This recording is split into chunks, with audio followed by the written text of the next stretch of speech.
Hi there, I'm Andrea Koppel, and it's time for coffee, the podcast where you get to hear firsthand what the jobs and careers that interest you the most are really like. Hey there, Java junkies. Welcome to another K-Cup mini episode of Time for Coffee. By the way, K-Cups come in 3 sizes, single, double, and triple shots, or roughly 1 minute, 5 minutes, or 10 minutes in length. So if you don't have time to throw back an entire caffeinated career conversation, these K-Cup mini episodes of T4C can give you a quick caffeinated fix, whether you're on the go or you only have a few minutes to binge. So grab your mug and take a chug, because it's time for a caffeinated career double shot K-Cup with my guest, Abby Volin.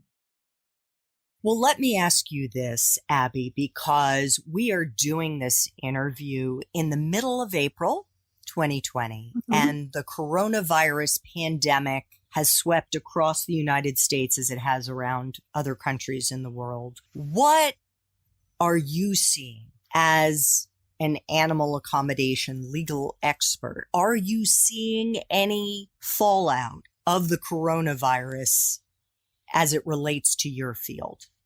Yeah, I do.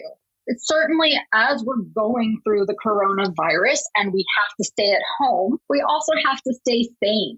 It's a very difficult time and people are getting stir crazy. But if you have that companion at home, if you have a pet at home with you, it certainly makes things a lot easier. I see people joking all the time now that their dog is like, enough walks. I can't take anymore, right? It gives people an outlet, a safe outlet to take your dog for a walk, and then you come home. And it gives you companionship. Now, I actually just put out a guide for housing providers and how they can manage pets in their communities during life in the time of coronavirus. And one of the things that I really stress is that you have to have a forgiveness policy. This is not a time to sit there and hunt people down for having an illegal pet in their apartment.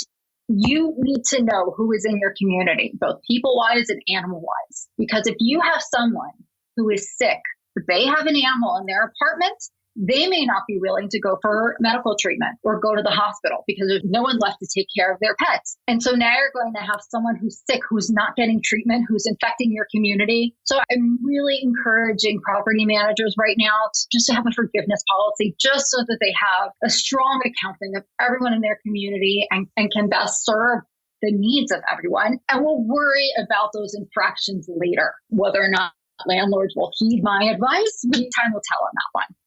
I have to imagine that there's also going to be an uptick, a big uptick in people losing their housing because they've lost their jobs and they can't afford to pay their rent. Yeah, I think that is something that is very scary, especially because it's difficult to find housing, especially if you don't have resources. So I know a lot of states and cities have been trying to have a moratorium on evictions at this time. So hopefully that will come into play and landlords won't go through, won't start the eviction process. That just seems unimaginable during this time. Abby, I don't mean to put you on the spot here, but if any of our young listeners are in a situation right now where they are either in the process of being evicted or fear they could be in the process of being evicted, what are the resources, the online resources that they can check out to see if there are legal protections for them, especially during the coronavirus?